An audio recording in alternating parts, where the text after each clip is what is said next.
दिखावे की शिक्षा चल रही। Standard, I am studying in Allen, मेरा बच्चा दिल्ली यूनिवर्सिटी में है, डीयू में है। अरे डीयू में है लेकिन भजिया खा रहा है तो क्या मतलब। डीयू में रहकर के तुम्हारे बच्चे ने ज्ञान कितना प्राप्त किया, एक्सपीरियंस कितना लिया है, बात ये महत्वपूर्ण है। आज के समय में शिक्षा बढ़ रही है और ज्ञान घट रहा है। डिग्रियां बढ़ रही हैं, डिग्रियां मिल रही लेकिन ज्ञान घट रहा है। पहले 11th पास व्यक्ति डिग्री होल्डर से ज्यादा ज्ञानी माना जाता था। राजमल जी, पहले का 11th पास इंजीनियर जैसा दिमाग रखता था और आजकल के इंजीनियर KG1 जैसा दिमाग रख रहे हैं। देखो शिक्षा कहाँ ले गई है। 1920 में इंडिया की वो पोजीशन थी कि $1 में $70 आते थे, अब 2020 में $70 का $1 था। आप कितना पीछे हो, 70 गुना नहीं, 70 गुना नहीं, उससे कई गुना अधिक पीछे हो। केवल शिक्षा शिक्षा और शिक्षा के चक्कर में पागल हो रहे हो। नौकरी करना है, हमें नौकरी करना है। अरे शिक्षा का मतलब नौकरी करना नहीं है, शिक्षा का मतलब ज्ञान अर्जन करना है। ज्ञान अर्जन करके तुम स्वयं व्यापार करो। लेकिन क्या करें, सब डिग्री के पीछे भाग रहे हैं, जबकि शिक्षा में मिला ज्ञान प्रमाणित नहीं है, शिक्षा में मिली डिग्री प्रमाणित नहीं है, शिक्षा में मिला अनुभव प्रमाणित है। आज का दौर ये चल रहा है, शिक्षा ग्रहण कर रहे हैं, शिक्षित दिखने का ढोंग कर रहे हैं, लेकिन शिक्षित है नहीं। क्योंकि शिक्षित होते बच्चे तो माता पिता का पैसा होटल में, फोन में, दोस्तों के साथ बर्बाद नहीं करते, आकर के पढ़ करके जाते, आत्महत्या नहीं करते। पढ़ रहे हैं, शिक्षित होने का ढोंग है। वो मेरा स्टैंडर्ड, मेरा बेटा तो अब्रॉड पढ़ रहा है, या आपने स्टेटस बना लिया है कि मेरा बेटा बाहर पढ़ने गया है। आपके बच्चे घर में रहकर भी उससे अच्छा पढ़ सकते हैं। 12 साल की उम्र होती है, 12-13 साल की उम्र जीवन का निर्णय लेने की। अगर खुद में विश्वास है तो व्यापार करना, और खुद में विश्वास ना हो तो दूसरे पर विश्वास जमा के नौकरी करना।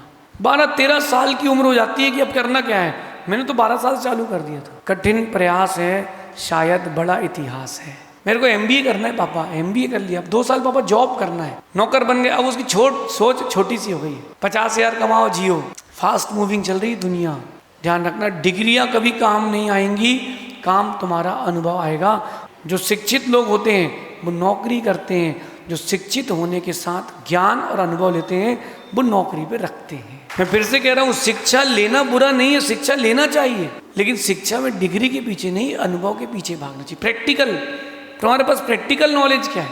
धीरू भाई अंबानी कितने पढ़े लिखे थे, सर सेठ हुकुमचंद जी कितने पढ़े लिखे थे। तीसरी फैल थे सर सेठ हुकुमचंद, सोने की बग्गी में घूमते थे, बाथरूम में भी सोने का कड़ी थी। उस समय जब भारत में कांच देखने नहीं मिलता तो उन्होंने कांच का मंदिर बनाया था। कभी भी अपने आप को छोटा नहीं आंकना, और कोई छोटा आंक ले, धीरज रखना, प्रूव जरूर करना स्वयं। किसी व्यक्ति को छोटा मत आंकना। ध्यान रखना, कब कौन काम आएगा पता नहीं है, क्योंकि कर्म कल क्या सीन दिखाएगा पता नहीं है। आप लक्ष्यहीन हो गए हो। अच्छा, आप लोगों में से कितने लोगों ने जिन्होंने बैचलर की डिग्री ली है, अब बताना ईमानदारी से क्या पढ़ा था उसमें। अब क्या परेशानी आ गई है। पहले बच्चा एक एग्जाम दे तो 5-6 बच्चों ने एग्जाम दिया, उसमें से 500 बच्चों को स्कूल में एडमिशन मिला है। पहली टेंशन बच्चे की। अब जैसे तैसे चलो स्कूल से पास आउट हो गया, उसको कुछ और एग्जाम देना तो उसके लिए अलग कोचिंग, उस कोचिंग के एडमिशन के लिए भी एक कोचिंग। अब कोचिंग में पास हो गया, IIT निकल गया, अब दूसरे कॉलेज जाए, वहाँ एडमिशन, और वहाँ एग्जाम दे, फिर वहाँ जाके वो नौकरी के लिए इंटरव्यू दे, नहीं हुआ तो बाहर। इतने में फ्रस्ट्रेट हो जाएगा।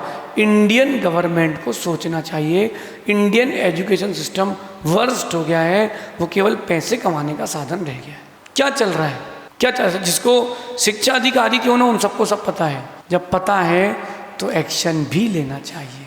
जब आपको पता है तो एक्शन लेना चाहिए। हो ये रहा है, अपन पढ़ लिख करके भी पीछे हो रहे हैं। क्यों? पासिंग मार्क्स 35-40, बच्चा कितने के लिए प्रयास करेगा? 35-40। आप अब्रॉड जाओ, जिन्होंने भारत की संविधान में मदद करी है, जैसे ब्रिटेन जाओ, लंदन जाओ, वहाँ पासिंग मार्क्स 75।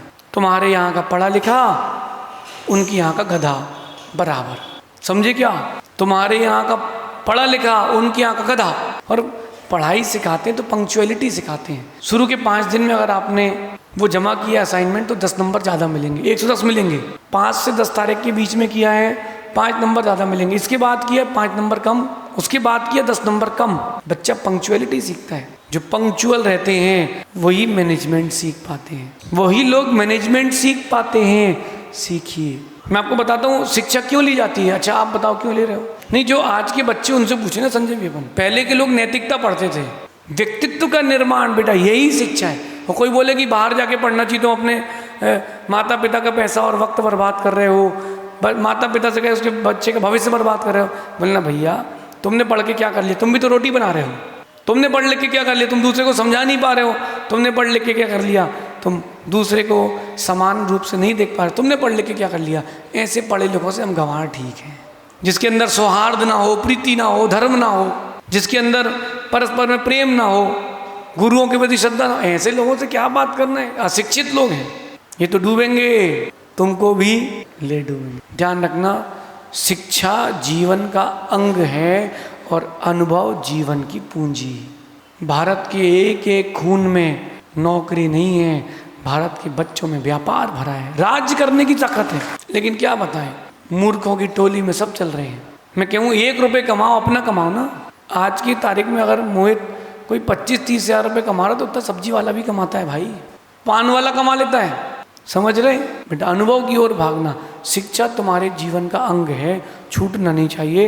अनुभव तुम्हारे जीवन की पूंजी है, समेट के रख लो। अनुभवी व्यक्ति जो होगा, ज्ञान के साथ साथ अनुभव, वो कभी असफल नहीं होगा, वो हमेशा सफल होगा। चोट भी लगेगी तो आयुष ज़्यादा नहीं लगेगी, कम चोट लगेगी। और मेरा आप सबसे जैन समाज से हाथ जोड़ के निवेदन है, कोटा में है, इतनी अधिक पब्लिक है, इतने अधिक बच्चे भारत में, सभी जैन समाज से कहना है भैया चातुर्मास में बहुत करोड़ों रुपए आते हैं, स्कूल की स्थापना करें, हाईटेक स्कूल बनाएं जिसमें जैन संस्कार और ज्ञान दिया जाए। आपके यहाँ देखो हॉस्टल है, कम से कम कुछ तो सेफ है। ये है संपत्ति समाज की, ये है संपत्ति समाज की। चातुर्मास में करोड़ों रुपए आए और करोड़ों रुपए खर्च हो गए, ये कोई संपत्ति नहीं है, कोई संपत्ति नहीं है। मुझे दुख के साथ एक बात कहना पड़ रही है, बोलूँ क्या? एक जगह चातुर्मास हुआ और जो महाराज ने चातुर्मास किया, उन्होंने कहा भैया ये मंदिर थोड़ा छोटा पड़ रहा है, पुराना हो गया, इसको तोड़ के नया बनाते हैं। जबकि 6 महीने साल भर पहले मंदिर में भगवान की डोम बनी थी गोल्ड की, उस कारीगर ने अपने जीवन की सबसे सुंदर कारीगरी की थी। मेरे पास आया, बोले वो आपके जैन महाराज को बोल दो मंदिर नहीं तोड़े, मेरे जीवन की सबसे सुंदर कारीगरी है। लोगों ने कहा महाराज जी 2 किलो गोल्ड लगाए तो निकलो 10 करोड़ की बोली, अब तोड़ो। टूट गया, इतिहास तो चला गया ना हमारा। अनुभव कहता है वो मंदिर रहने दो, बाजू में एक और उससे बड़ा बना लो, बाजू में उससे बड़ा एक और बना लो ना। ये मंदिर है, छोटा पड़ रहा है ना, आप वेदी बढ़ा लो। और छोटा पड़ रहा है, आप सामने एक मंदिर और बना लो, एक ही मंदिर रहने दो, लेकिन ये मंदिर मत तोड़ो। अभी टूटने लायक नहीं है, अभी अच्छा है। हाँ, जो जर्जर हो चुके हैं, जिसमें प्राचीनता है, जिसकी रक्षा जरूरी है, उनको आप रिनोवेट करो। अथवा जितना अपना ऊपर स्वाध्याय कक्ष है ना पाठशाला का, उतने से मंदिर हो, इतनी बड़ी समझ तो नया मंदिर बना लो, कौन मना कर रहा है? लेकिन शिक्षा लें, शिक्षा का दुरुपयोग ना करें। मेरा कहना है ऐसी स्कूल खोले जैन समाज।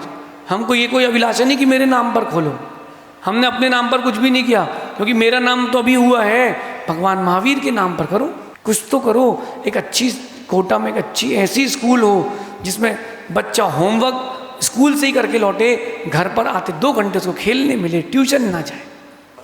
बेचारा इतना बड़ा बैग लेके स्कूल जा रहा है, वहाँ से वापस आके पढ़ रहे हैं, वही किताब टीचर पढ़ा रही है, वही किताब ट्यूशन वाली मैडम पढ़ा रही है, और घर पर आकर के वही मम्मी कुचरा करके पढ़ा रही है, वही किताब है, और बच्चा पढ़ कुछ नहीं रहा।